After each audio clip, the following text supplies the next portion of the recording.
नमस्कार। आज 15 अगस्त है। पूरा देश जश्न मना रहा है, झंडे फहराए जा रहे हैं और यह कहा जा रहा है कि आज ही के दिन हमारा देश भारत अंग्रेजों की गुलामी से आजाद हुआ था।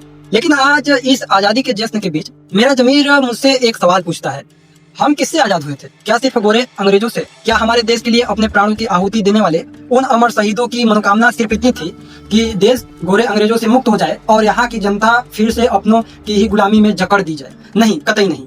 जरा इतिहास के पन्ने को पलटिए। उस वक्त अंग्रेज हम पर जुल्म करते थे, जाति और धर्म के नाम पर हमें आपस में लड़ाते थे और अपनी हुकूमत चलाते थे।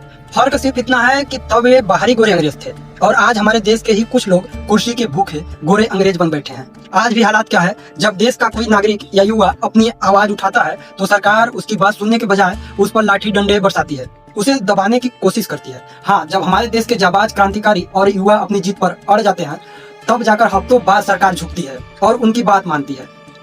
आज भी राजनीति का वही पुराना खेल जारी है। धर्म और जाति के नाम पर लड़ाओ और राज करो। किसी को मंदिर के नाम पर उलझा दिया तो किसी को मस्जिद के नाम पर। हमारे राजनेताओं ने देश के युवाओं के दिमाग को सिर्फ और सिर्फ इन नफरत भरी लड़ाइयों में ढकेल दिया है और हमारे देश के लोग भी कमाल के हैं। तब वे अंग्रेजों के गुलाम थे और आज इन सत्ता के भूखे राजनेताओं के अंधभक्त बन चुके हैं। राजा चाहे कितना भी गलत करे, अन्याय करे, लेकिन सवाल नहीं पूछना, यही आज की सबसे बड़ी विडंबना बन चुकी है।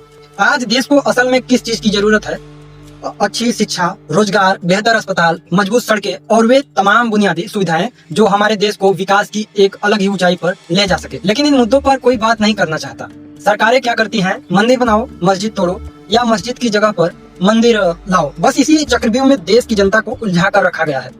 जब आप विकास की तलाश करने निकलेंगे तो आपको सिर्फ खोखले वादे और खाली हाथ मिलेंगे। हम कागजों पर तो अंग्रेजों से आजाद हो गए हैं, लेकिन अपने उस पुरानी मानसिकता से आजाद नहीं हो पाए जिससे हमें वास्तव में होना चाहिए था। गुलामी सिर्फ जंजीरों में बंधे होने का नाम नहीं है। असली गुलामी यह है कि जब समाज में अत्याचार हो, भ्रष्टाचार हो, नाइंसाफी हो और आपके अनुकूल कुछ न हो, तब भी आप अपनी आवाज बुलंद करने के बजाय चुप्पी साध लें और सब कुछ चुपचाप सहन करते रहें। राजनेता अपनी तिजोरियां भरने के लिए जनता के खून पसीनों की कमाई का पैसा धर्म और जाति के नाम पर बांट देते हैं ताकि चुनाव के वक्त वोट बटोरे जा सके और उनका साम्राज्य सुरक्षित रहे। देश को आजाद कराने वाले उन तमाम शहीदों का सपना सिर्फ इतना नहीं था कि हमें एक स्वतंत्र भौगोलिक नक्शा मिल जाए। उनका सपना था एक ऐसा भारत जहाँ कोई भूखा न हो, कोई बेरोजगार न हो, किसी पर प्रताड़ना न हो और हर नागरिक सम्मान के साथ जी सके। लेकिन आज भी हम सिर्फ नाम के आजाद हैं, भीतर से कहीं न कहीं आज भी गुलाम हैं। इस आजादी के दिन खुद से ये सवाल जरूर पूछिए, क्या हम वाकई आजाद हैं? मैं हूं अविनाश सिंह और आप देख रहे हैं बेबाक बागी को। देखते रहिए, सच का साथ देते रहिए।